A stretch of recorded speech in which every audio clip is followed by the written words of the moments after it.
So what we're gonna do is we're gonna go inside, and I'll show you guys where I started studying Collective School of Music. So come on in.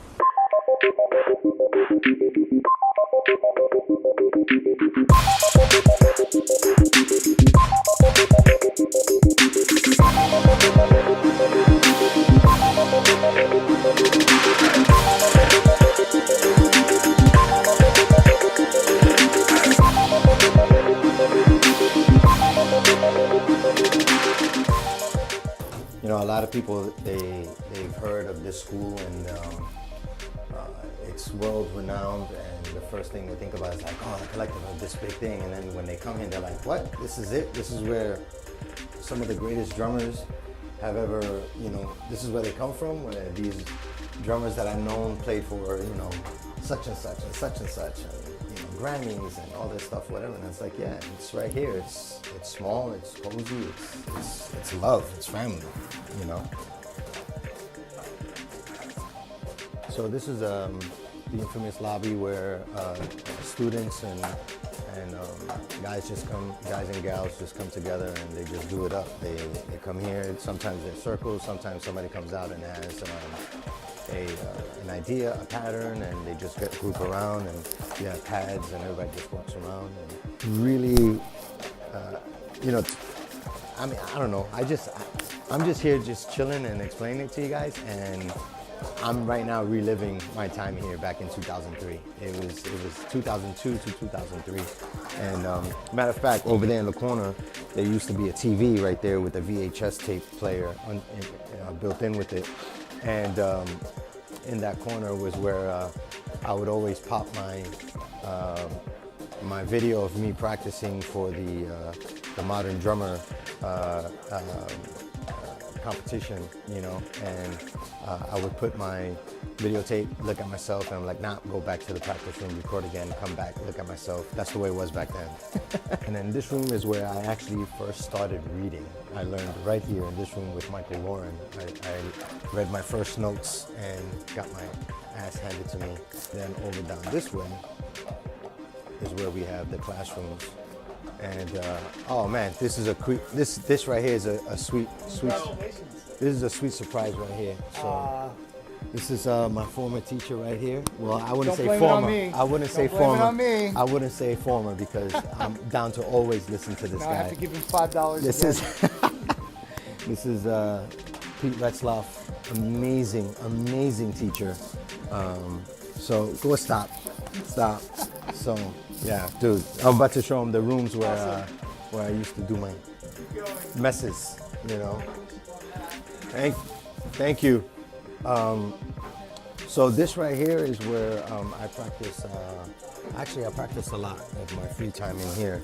But this room right here, believe it or not, where we have a student that's setting up. How you doing?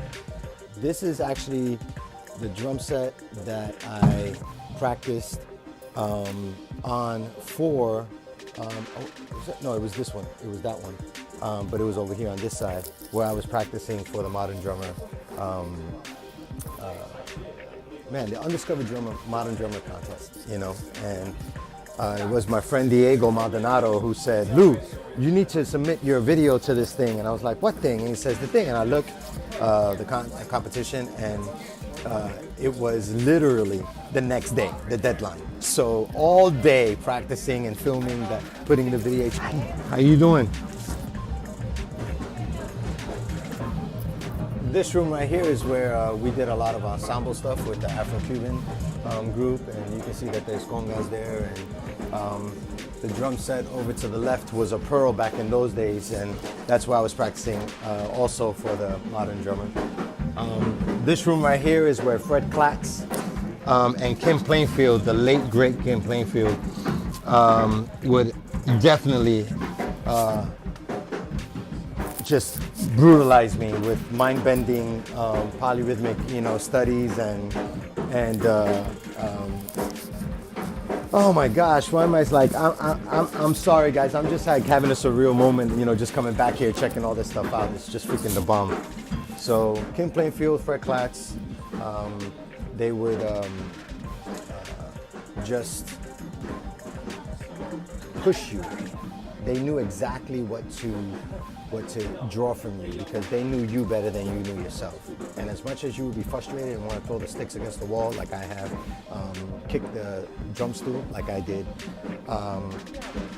before you knew it, once you've gained what it is that they saw that you didn't, you actually would feel so much better about yourself and grateful that you came to study here because these are guys that you're having teach you, guys like that, you know. Well, Kim Plainfield unfortunately passed away a little over a year ago.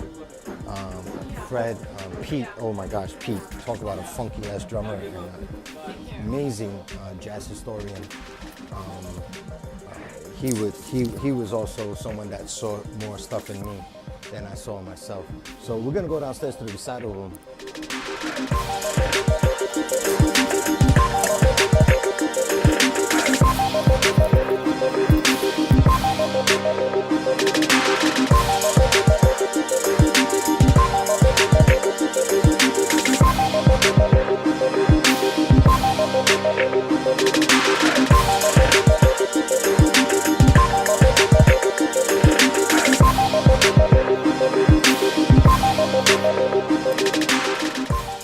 So obviously it's a little bit more quiet over here, but this right here is where we would have our recitals and we have faculty play. They will be playing on the, you know, so you have Bob Caranta, he's one of the piano teachers here, playing keys, and then you can have, back then, Matt Garrison was one of the teachers, and I actually took my bass lessons here with Rufus Philpott. Rufus upstairs in room 1 where I learned how to read. I took bass lessons with Rufus Philpott and also Matt Garrison. And when I say I took bass lessons, I actually booked my lesson so they can speak to me as a professional bass player what they expected and would want to draw from a drummer. So I was taking bass lessons, basically drum lessons from a bass player's perspective, and they were like, dude, wait a minute, I haven't had anybody actually book me to play with me, you know, and to learn. I was like, yeah, if I'm going to be playing in rhythm sections, I want to know how to best play with bass players and lock it down, lock that foundation down, and they very much appreciated that. And I absolutely didn't know what I was asking for because they, once again, as well, brutalized me. But I believe those lessons were huge, and one of the reasons as to I get complimented on, thankfully, and my ability to really listen and lock in. So, but this is where we get to perform after our certificate program. I participated in 2 10-week programs. I unfortunately didn't finish my second one because I went on the road to tour with Maynard Ferguson.